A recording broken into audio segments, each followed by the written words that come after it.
this is where you can adjust how the visualization of the data looks.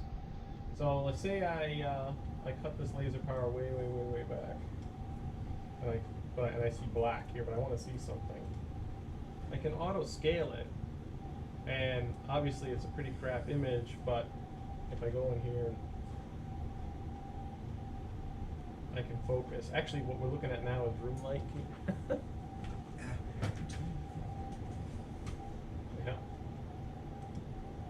Yeah, so there's not even enough signal to see here at this exposure time, so I'm going to have to come up a little bit. But I can get an image even with small amounts of laser light. Let me put the room light back on.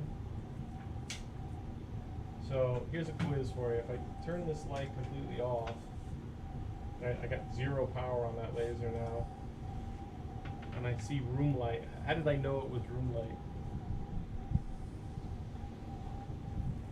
0 power. No, besides, you don't know that. Okay. Just by looking there, how did I know it was room light? It's not confocal anymore. It's now a wide field image. Oh, Not okay. only, there are many tests, you know. First of all, black turns white. And when I go out of focus, I can still see it. You see? So that's why I was like, wait, that's not confocal. Or But you can wave your hand in front of the scope and see.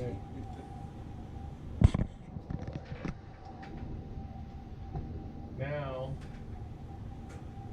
when I go in focus, see, it doesn't go out of focus. It just puts it to a new plane, and when it does go out of focus, it pretty much goes black. It's out of focus light, and the confocal disappears. But here's where it's not as confocal as a point scanner. On a point scanner, when you're out of focus, it's just gone. Here you can still see it, and on this camera, you can make it come up. So that's what's going on there. And here I can do like all kinds of things. I have my lookup table buttons here. So this one executes it once. This one keeps it going all the time. So if I make changes here, it'll just follow it. You see? And this one just executes it once. Any place in the software where you see an X like that with an arrow, that resets something back to baseline values.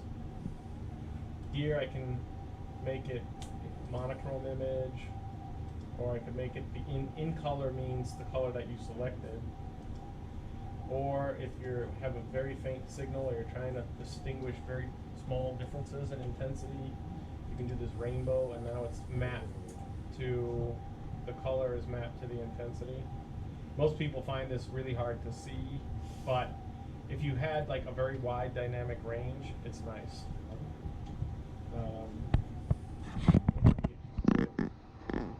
Yeah, the camera is 16-bit, the display is 8-bit. You never can display 16-bit. That's one of the ways you can somehow overcome. Yeah. Oh, so the monitor will only display 8-bit. The camera's 16-bit. A good radiologist can see like 6 bits. So Or you could do like 10 or something. you can do. So human beings, your eye is logarithmic. So to something to appear twice as bright to you, it really has to have 10 times more photons per meter squared per second. So you're really good at dynamic range, right? You can go outside in the night and just starlight, and you don't trip over stuff. You can also go out on a sunny day in the summer, and you can still see, and that's 10 orders of magnitude difference in photon flux. It's the widest dynamic range of any sensor ever, well, with the exclusion of like owls and stuff, but there's no man-made detector that has that dynamic range, period, end of story. 18 bits is the best you get, and that's on a super expensive, fancy astronomy camera that costs hundreds of thousands of dollars. So, but where you're lousy is distinguishing gray tones. So you only have 4, 5, or 6 bits, because if I take 2 gray things that are very similar and put them next to one another, your brain and your eye just blend them together. People say people with light eyes, they can distinguish about 200 maybe gradations of gray. People with darker eyes, fewer, but that's like a record. Average person can distinguish about 100. Yeah.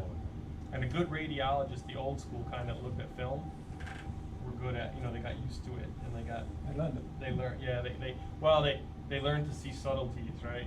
So, but now everything is digital, so they don't have that ability anymore. And the images, can you save them in 8-bit if you want? Yes. You can, we save everything in raw data form, and then you can export them to however you want. So let's, I can imagine Zoom get pretty big, these images.